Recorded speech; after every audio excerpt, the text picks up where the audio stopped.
എറണാകുളം CPI-യിൽ പരസ്യപ്പോര്. തെരഞ്ഞെടുക്കപ്പെട്ട എല്ലാ സ്ഥാനങ്ങളിൽ നിന്ന് നീക്കം ചെയ്തതിന് പിന്നാലെ CPI എറണാകുളം ജില്ലാ സെക്രട്ടറിക്കെതിരെ രൂക്ഷ വിമർശനവുമായി മുൻ ജില്ലാ സെക്രട്ടറി P. രാജു. എറണാകുളം ജില്ലാ സെക്രട്ടറിയുടെ വാശിയാണ് തനിക്കെതിരായ നടപടിക്ക് കാരണം. കണക്കുകൾ പരിശോധിക്കുന്നതിന് മുൻപ് നടപടിയെടുത്തെന്നും P. രാജു ചൂണ്ടിക്കാട്ടി. പാർട്ടി ജില്ലാ എക്സിക്യൂട്ടീവ് ജില്ലാ കൗൺസിലും കൂടി എന്നെ പാർട്ടിയുടെ തിരഞ്ഞെടുക്കപ്പെട്ട എല്ലാ സ്ഥാനത്തും മാറ്റി ബ്രാഞ്ചിലേക്ക് മാറ്റിയിരിക്കുകയാണ്. ഈ നടപടി യാതൊരു നീതീകരണവും അർഹിക്കുന്നതല്ല. പാർട്ടിയുടെ കഴിഞ്ഞ ജില്ലാ സമ്മേളനം കളമശ്ശേരി ചേർന്നപ്പോൾ അവിടെ റിപ്പോർട്ടിനോടൊപ്പം കണക്ക് ഖജാൻജി അവതരിപ്പിച്ചതാണ്. ആ കണക്ക് ചർച്ചകൾക്ക് ശേഷം പാസ്സാക്കിയതാണ്. അതിൻ്റെ അടിസ്ഥാനത്തിൽ പാർട്ടി DC കൂടി ഈ 71 ലക്ഷം രൂപയുടെ കുറവുണ്ടായിരുന്നതിൽ എന്റെയും നടപടി സ്വീകരിക്കുന്നത്. അപ്പം ഞങ്ങൾ ചോദിച്ചു, ഞാൻ ട്രഷറി ചോദിച്ചത് എങ്ങനെയാണ് കുറവ് വന്നത്, ഏത് അക്കൗണ്ടിലാണ് ചോർച്ച ഉണ്ടായിട്ടുള്ളത്, ഞങ്ങളെ ബോധ്യപ്പെടുത്തണ്ടേ? അത് ഇന്നേ വരെ ബോധ്യപ്പെടുത്തിയിട്ടില്ല. ഇതിന് എന്നോട് വ്യക്തിപരമായ നല്ല പകയുണ്ട്. അതേസമയം CPI എറണാകുളം മുൻ ജില്ലാ സെക്രട്ടറി P. രാജുവിനെതിരായ അച്ചടക്ക നടപടിയെ ന്യായീകരിച്ച് സംസ്ഥാന സെക്രട്ടറി ബിനോയ് വിശ്വം. പാർട്ടിക്കകത്ത് കമ്മ്യൂണിസ്റ്റ് മൂല്യവും അച്ചടക്കവും നിർബന്ധമാണ്. കമ്മ്യൂണിസ്റ്റ് പാർട്ടിയിലെ അച്ചടക്ക നടപടി ഒരാളെയും ഇല്ലാതാക്കാനല്ല, നടപടി തിരുത്തൽ ശക്തിയുടെ ഭാഗമെന്നും ബിനോയ് വിശ്വം ന്യായീകരിച്ചു. കമ്മ്യൂണിസ്റ്റ് പാർട്ടിയിൽ ഒരു അച്ചടക്ക നടപടിയും ഒരു സഹാവിനെയും ഇല്ലാതാക്കാൻ വേണ്ടിയല്ല. എല്ലാ നടപടികളും അച്ചടക്കം സംബന്ധമായി പാർട്ടി എടുത്ത എല്ലാ നടപടികളും തിരുത്തൽ പ്രക്രിയയുടെ ഭാഗമായിട്ടാണ്. ബന്ധപ്പെട്ട സഖാക്കൾക്ക് തിരുത്താൻ അവരെ പാർട്ടി സഹായിക്കും. ആ കാര്യം ഉൾക്കൊണ്ടുകൊണ്ട് അവർ കമ്മ്യൂണിസ്റ്റ് പാർട്ടിയുടെ പ്രവർത്തകരായി തുടരുമെന്നാണ് പാർട്ടിയുടെ പ്രതീക്ഷ. അതിനപ്പുറത്തേക്ക് ആരെങ്കിലും പോയാൽ അത് അവരുടെ കാര്യം, അത് പാർട്ടിക്ക് ബാധകമല്ല.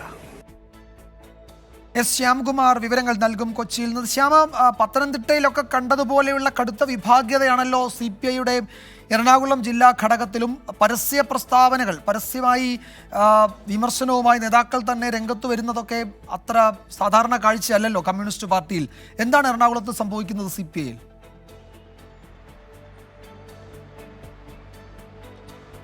വിജയകുമാർ പറഞ്ഞ പോലെ തന്നെ കമ്മ്യൂണിസ്റ്റ് പാർട്ടിയിൽ, പ്രത്യേകിച്ച് CPI-യിലും CPI-എമ്മിലും ഒക്കെ സംഘടനാപരമായ ചർച്ചകളും അതിൻ്റെ വിവരങ്ങളും ഒന്നും പുറത്തു വരികയില്ല. പ്രത്യേകിച്ച് നടപടികൾ ഉണ്ടായാൽ പോലും ആ നടപടിയെക്കുറിച്ച് പിന്നീട് നേതാക്കന്മാർ പ്രതികരിക്കുന്ന ഒരു പതിവും കമ്മ്യൂണിസ്റ്റ് പാർട്ടികൾക്ക് ഉണ്ടാകില്ല.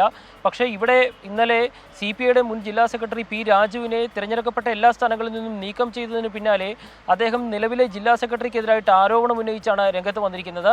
അതൊരു പതിവില്ലാത്ത നടപടിയാണ്. ഈ വിഷയത്തിൽ ജില്ലാ സെക്രട്ടറിയോട് ചോദിച്ചപ്പോൾ പാർട്ടിയിൽ പറയാനുള്ളതെല്ലാം പാർട്ടിയിൽ തന്നെ പറഞ്ഞിട്ടുണ്ട്, അതിനപ്പുറത്തേക്കൊന്നും വിശദീകരിക്കാനില്ല എന്നാണ് നിലവിലെ എറണാകുളം ജില്ലാ സെക്രട്ടറിയും വിശദീകരിച്ചത്. രാജുവിൻ്റെ ഈ നടപടി മറ്റൊരു അച്ചടക്ക നടപടിയിലേക്ക് പോകുമോ എന്നുള്ളത് ഇനി അടുത്ത ദിവസങ്ങളിൽ നമുക്ക് നോക്കിക്കാണേണ്ട ഒരു വസ്തുതയാണ്. CPI-യിൽ പാർട്ടിക്കുള്ളിൽ നടന്ന ചില സാമ്പത്തിക തിരിമറികൾ, അത് പാർട്ടി ആദ്യം പറഞ്ഞത് 1 കോടി രൂപയെന്നാണ്, പിന്നീട് 73 ലക്ഷം രൂപയുടെ തിരിമറി എന്ന് കണ്ടെത്തുകയും ചെയ്തു.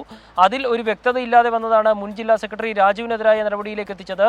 ജില്ലാ എക്സിക്യൂട്ടീവിലാണ് നടപടി തീരുമാനിച്ചത്. അതിന് പിന്നാലെ അത് ജില്ലാ കൗൺസിലിൽ റിപ്പോർട്ട് ചെയ്യുകയും ചെയ്തു. ഏതായാലും ഈ നടപടിക്കെതിരായി P. രാജു ഉൾപ്പെടെയുള്ളവർ സംസ്ഥാന നേതൃത്വത്തെ സമീപിച്ചിട്ടുണ്ട്. വിഭാഗീയതയുടെ ഇര എന്നാണ് രാജു സ്വയം വിശേഷിപ്പിക്കുന്നത്.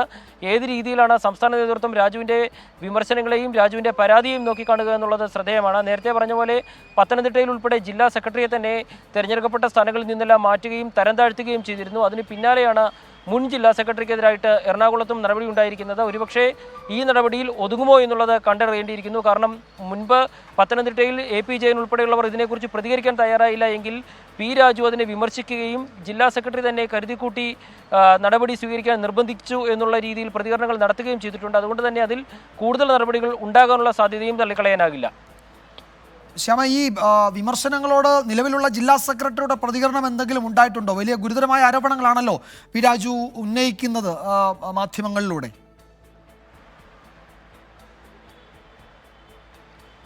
നിലവിലെ ജില്ലാ സെക്രട്ടറിയുമായി നമ്മൾ ഇന്ന് രാവിലെ ഫോണിൽ സംസാരിച്ചപ്പോൾ അദ്ദേഹം വ്യക്തമാക്കുന്ന ഒരു കാര്യം, പറയാനുള്ളതെല്ലാം പാർട്ടിയിൽ പറഞ്ഞിട്ടുണ്ട്, പാർട്ടി അച്ചടക്ക നടപടി സ്വീകരിച്ചു. അത് ഒരു വ്യക്തിയല്ല സ്വീകരിച്ചത്, പാർട്ടിയുടെ ജില്ലാ എക്സിക്യൂട്ടീവാണ് സ്വീകരിച്ചത്. അത് ജില്ലാ കൗൺസിലിൽ റിപ്പോർട്ട് ചെയ്യുകയും ചെയ്യും. അതിനപ്പുറത്തേക്ക് തനിക്ക് ഈ വിഷയത്തിൽ ഒന്നും പ്രതികരിക്കാനില്ല എന്നുള്ളൊരു മറുപടിയാണ് ജില്ലാ സെക്രട്ടറിയുടെ ഭാഗത്തു നിന്നുണ്ടായത്. സ്വാഭാവികമായും അത്തരത്തിലുള്ള ഒരു പ്രതികരണം മാത്രമാണ് ബന്ധപ്പെട്ട നേതാക്കളുടെ ഭാഗത്തു നിന്ന് കമ്മ്യൂണിസ്റ്റ് പാർട്ടിയിൽ അച്ചടക്ക നടപടികളുമായി ബന്ധപ്പെട്ടുണ്ടാകുക. അതിനപ്പുറത്തേക്ക് എന്തെങ്കിലും പറയണമെങ്കിൽ സംസ്ഥാന സെക്രട്ടറിയോ സംസ്ഥാന നേതൃത്വമാണ് വിശദീകരിക്കുക. ശരി ശ്യാം, എന്തായാലും സംസ്ഥാന സെക്രട്ടറി അക്കാര്യത്തിൽ നിലപാട് വ്യക്തമാക്കി കഴിഞ്ഞു. ആരെയെങ്കിലും ഇല്ലാതാക്കാനല്ല, തിരുത്തലിന് വേണ്ടിയാണ് പാർട്ടി ചില നടപടി എടുക്കുന്നതെന്ന് ബിനോയ് വിശ്വം വിശദീകരിച്ചു. ആ വിശദീകരണം പി രാജു ഉൾപ്പെടെയുള്ള നേതാക്കൾക്ക് എത്രത്തോളം സ്വീകാര്യമാകുമെന്ന് അറിയില്ല. ഏതായാലും പാർട്ടി സംസ്ഥാന ഘടകത്തിൽ ഇതിൻ്റെ തുടർ നടപടികൾ ഉണ്ടാകുമെന്നാണ് ജില്ലയിലെ രാജുവിനെ പിന്തുണയ്ക്കുന്ന നേതാക്കൾ ഇപ്പോൾ അറിയിച്ചിരിക്കുന്നത്.